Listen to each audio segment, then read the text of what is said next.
Hello there. I thought I'd make this clip to talk a little bit about what it takes to become a virtual world entrepreneur.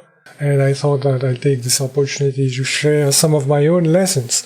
So I've organized this interaction as a series of 10 questions. Okay, a series of 10 questions that will keep you awake at night if you want to become a successful virtual world entrepreneur. Okay, so let's look at those questions. The first question is, what is your mission? Okay, for me personally, it was pretty simple because I didn't have to spend a lot of time to generate a mission.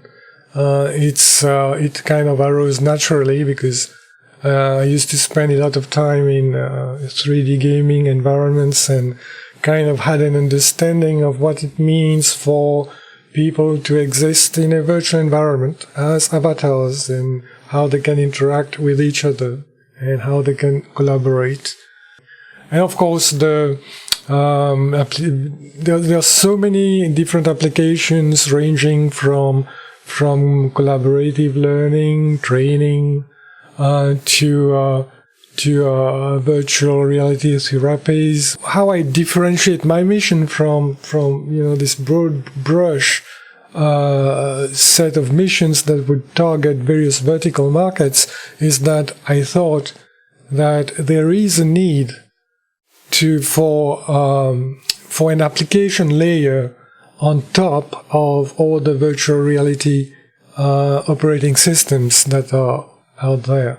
And I thought that even the what we call in-world 3D editors left a lot of room for improvement, and that's where I thought I could contribute.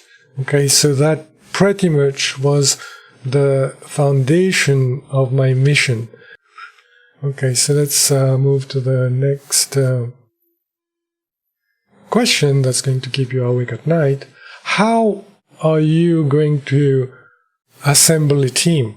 Of course, once you have a mission and you felt,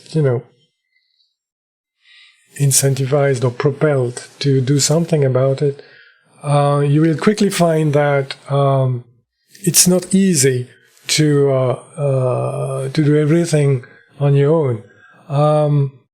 Especially, from designing the logo for your company or to doing the trademark paperwork and the whole shebang from submitting patents and all that stuff. That takes a lot of effort and time.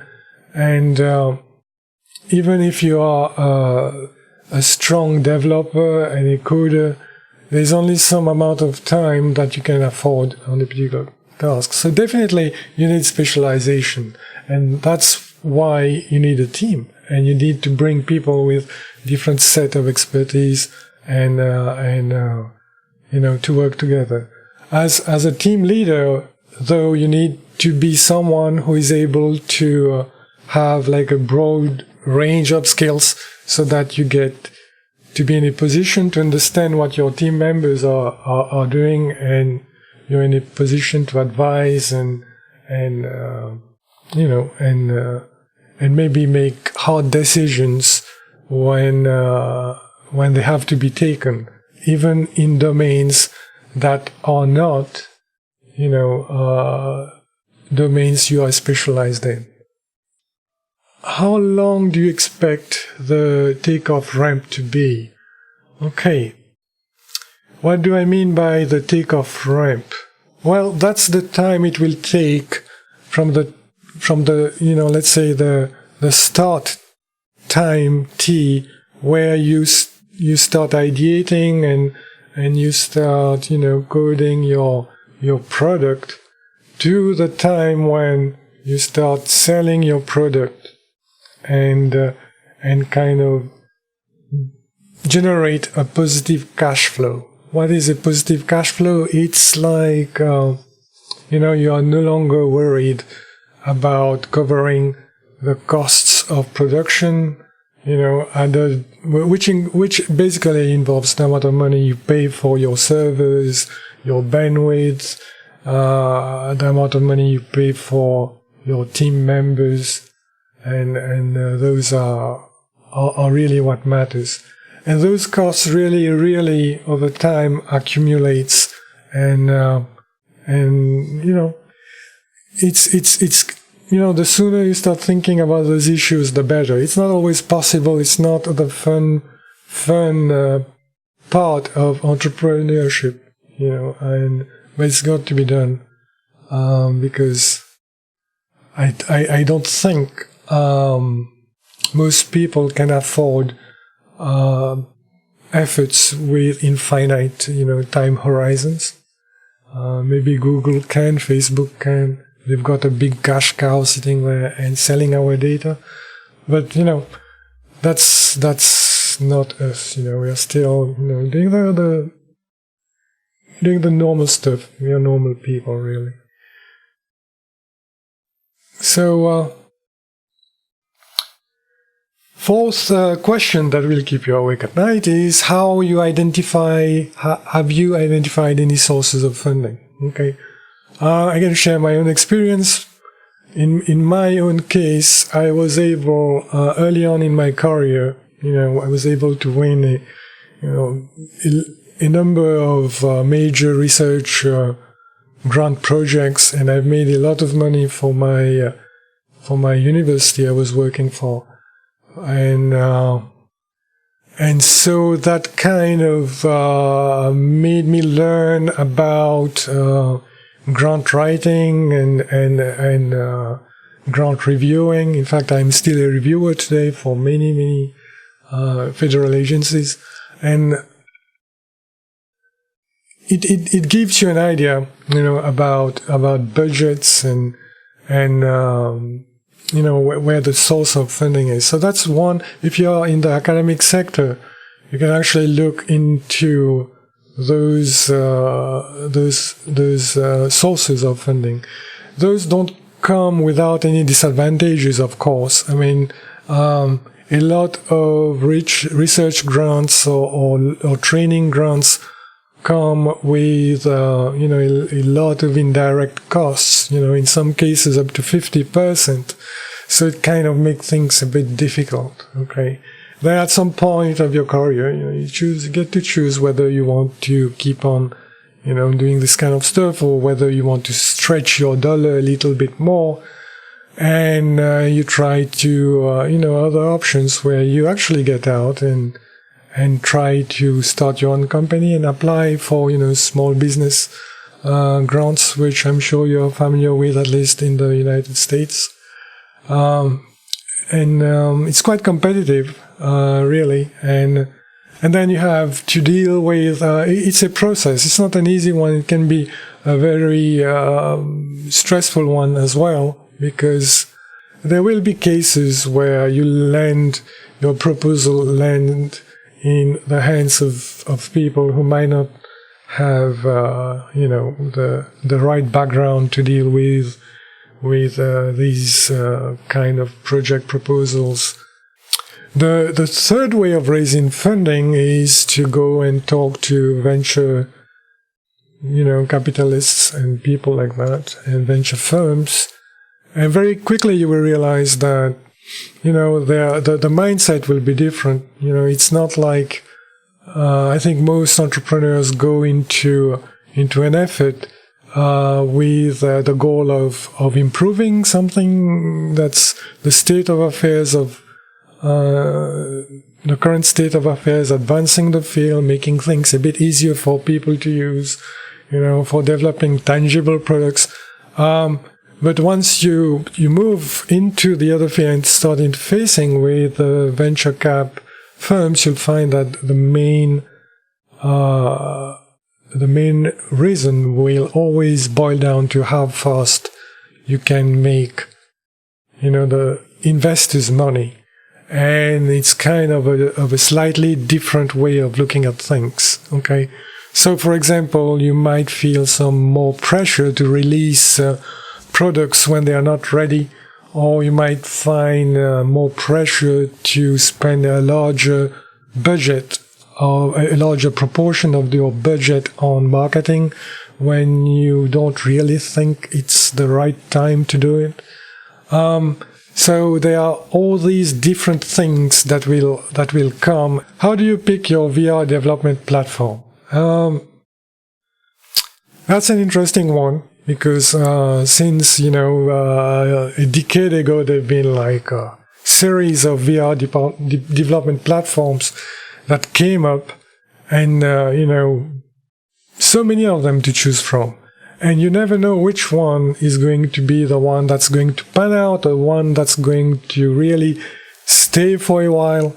And there are no perfect platforms, Even if you take a massively popular platform as Unity 3D, for example, you'll find that even within that community, there will always be points in time where users won't be happy with how things are going in terms of what choices are being made in terms of advancing the platform. I think all platforms suffer from this problem. Okay, so this is a challenge. Okay, so I think in practice what happens is that you get to pick a platform based on a combination of things. One is the existing skill set in your team. Okay, so you might actually have invested too much in one platform, and it's actually more costly now to start everything over from scratch over the new kid on the block, which is everyone is using, and there's always all these kind of decisions for you to make. That's not easy, Well, it's really difficult. Okay, so that question is kind of a continuation of the last one, which is what challenges or opportunities are specific to Open Simulator. One of the things that's always keep me awake at night is looking at the size of the developer, team for Open Simulator, and it's it's pretty fascinating to me to see an open source effort, going through so many years and staying and still existing and persisting, and I see that during all that time there are many platforms that came and that was supported by really big players like Amazon, really big players, and you would find that once the big injection of money is removed, the whole effort, is collapses. So I think the big advantage that OpenSim has is that it has like a core group of users that are rapidly supportive of it. I don't know if it's the right word to use, but it almost sounds crazy that you're supporting, this effort when if you talk to other people, at least from their perspective. And but I really admire the resilience of folks who continue to work and improve this virtual reality operating system. Are virtual worlds still relevant? Well, sometimes you'll go through phases where you will actually feel that what I'm doing here. And usually these moments appear when you see big players biting the dust. But when big players like Facebook, for example, they start thinking that maybe, we are probably not ready for virtual worlds right now. It's kind of premature when you find people like John Carmack, one of the pioneers of VR, suddenly shifting to AI development. You kind of wonder, or you find people like the Lucky Palmer for Oculus Rift, kind of taking a step back and saying, well, even if the cost of the headsets come down to zero, it doesn't matter. It's kind of all these little clues that kind of push you and say into a negative direction, telling you that these things are not working. Maybe it's not panning out. But if you see what these guys are doing, okay, they are really focusing on the fidelity aspects when, or even, their view of virtual world applications is not broad enough. I mean, it's not informed by what the community wants or even dreams about. And what happens in those cases is, I was a member of that community. I see things that I didn't like, but I'm very grateful that I managed to meet some people and assemble the team and try to do something about it. And so are virtual worlds still relevant? I think they are, but we are probably not, addressing the right problems.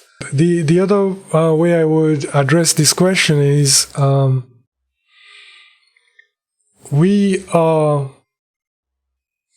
in the near future going to face a rapid evolution in the way we work. So I think that virtual worlds will play a major role in the nature of future work. So that's something that might be become one of the maybe main motivators for virtual world research and development.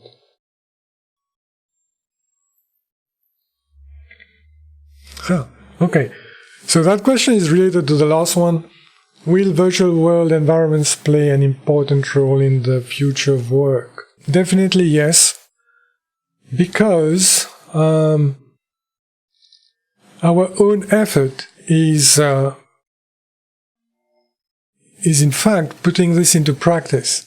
Okay, it is possible that we have an advantage because the kind of work that we are doing is directly relevant to the virtual space that we are inhabiting as team members. Okay, so of course it makes sense for people who are designing tools and applications for a virtual world to live and breathe in the space in which they are going to bring new products, because that allows them to test their products. They want to see whether they themselves would use whatever they are producing. And so in a way for us, future work is now, and that's how we are working. All right, let's move on to the next question. What makes working in virtual environments hard or fun? I would say that the social bandwidth for social interactions or social data exchange is so much higher in the real world than in a virtual world, in a 3D virtual world. Having said that, okay, the social bandwidth of virtual work environments is not zero, okay? Because I have seen this in practice. So when you meet your colleagues in a virtual office, and actually I can actually just show you this in a moment. So that is kind of an example of a virtual location where we would meet and sit and discuss, and we have our little board for collecting notes, and we have access to a whole archive of previously saved meetings that we can just go through and bring them up as needed. I think ideally, in the future, you would want to have like a mix of occasional physical meetups and meeting in a virtual environment. So that's my answer for question number 9. And the last question, what keeps you motivated? I see the potential of developing future worlds where you would be able to balance, the social functionality of virtual worlds with the application functionalities. Okay, so with the productivity, let's say perspectives. So you're building a virtual world not only to support social contact, social interactions, or social sharing of an experience, of a common experience, but you're also using the virtual world for productivity reasons. Okay? And I think that those two are very important. And that's actually what motivates me. So thank you for your attention. And of course, if you have any comments, you just feel free to write your comments in where appropriate. And okay, good luck in your own efforts.